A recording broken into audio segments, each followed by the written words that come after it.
What truly happens after we take our last breath? Is it an ending or a beginning? Let's explore this profound question through a story. Imagine Lucas, a middle-aged scientist, a man who dedicated his entire life to exploring the thin line between science and myth. He was a rationalist, a pragmatist, someone who believed only in what could be measured and proven. One fateful night, a sudden accident changes everything. Rushed to the hospital, Lucas finds his world beginning to fracture. The sterile scent of antiseptic, the rhythmic beep of the heart monitor. The concerned faces of doctors, they all start to blur. His life's memories, once neatly organized, like files in a cabinet, begin to blend and swirl together. He sees his first childhood scraped knee, the taste of his wedding cake, the pride of his first scientific breakthrough, and the deep sorrow of losing a loved one at once, a chaotic symphony of a life lived. As his physical body weakens, something extraordinary happens. In the space between heartbeats, at the precise moment of clinical death, he sees it. A door, it glows with an ethereal, inviting light, yet its frame is wrapped in deep, mysterious shadows. It's not a door of wood or metal, but one made of pure energy, humming with a power beyond human comprehension. This door is a gateway, the very beginning of what he comes to understand as the final journey. In that instant, Lucas knows with absolute certainty that he is no longer in the world he once knew. The rules have changed. Hesitantly, yet drawn by an irresistible pull, he steps through. On the other side, he finds himself in a realm of pure, formless light. Infinite particles of brilliance float around him, each one a universe of its own. He feels no pain, no fear, only an overwhelming sense of peace and a profound, unconditional love that permeates everything. It's a feeling more real than anything he had ever experienced in his physical life.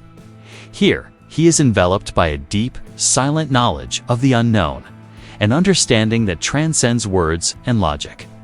He realizes this place isn't external. It's a reflection of the deepest, most hidden truth of his own mind, his own consciousness. In this timeless space, the past, present, and future cease to be linear. They exist simultaneously. Every moment of his life is laid bare before him, not as a flat memory, but as a living, breathing experience. He relives the joy of his daughter's birth, not just as a recollection, but with the full emotional intensity of the moment. He feels the sting of a past betrayal, the warmth of a forgotten friendship, the quiet satisfaction of a problem solved. This panoramic view of his existence leads him to a single, powerful question that echoes through the light. Who am I? Am I just the sum of these memories? Am I the scientist, the father, the husband? Or am I something more? He begins to understand that death is not an annihilation of the self, but a profound awakening of the soul, a chance to see oneself without the masks and roles of earthly life. As he continues his journey, the landscape of light shifts. Lucas enters a new realm, a hall of mirrors reflecting every facet of his personality, every emotion he ever felt. In one reflection, he sees his purest joy, dancing with his wife under a starlit sky. In another, he sees his deepest sorrow, weeping alone in his study. Love and anger, peace and rage, generosity and selfishness, they all appear before him. Not as opposing forces, but as different colors in the same grand painting of his life. He sees that life and death are not two separate events, but two sides of the same coin, a single, continuous experience of consciousness confronting itself. It is here that he learns the most crucial lesson. He sees how his fears, the fear of failure, the fear of loss, the fear of death itself had acted like chains, binding his soul. He sees how his attachments to his work, to his possessions, to his very identity as Lucas had limited his perception of reality. To be truly free, he understands, these chains must be broken. These attachments must be willingly released. It's not about forgetting or devaluing his life, but about loving it enough to let it go. Finally, Lucas arrives at a vast, monumental doorway, grander than anything he could have imagined, This is the threshold of choice. Before him, two distinct paths emerge from the light. One path leads back towards a familiar glow, promising a new life, a new body, a new set of experiences, a chance to learn and grow again on the wheel of existence. The other path dissolves into an infinite, pure, radiant, void state of eternal freedom, of merging with the universal consciousness beyond form and identity. Standing before this ultimate choice, Lucas achieves a state of perfect clarity. He understands that what happens after death isn't a pre-written destiny, it's a choice. Our own consciousness, shaped by the intentions, actions, and wisdom gained during our lives, determines our next destination.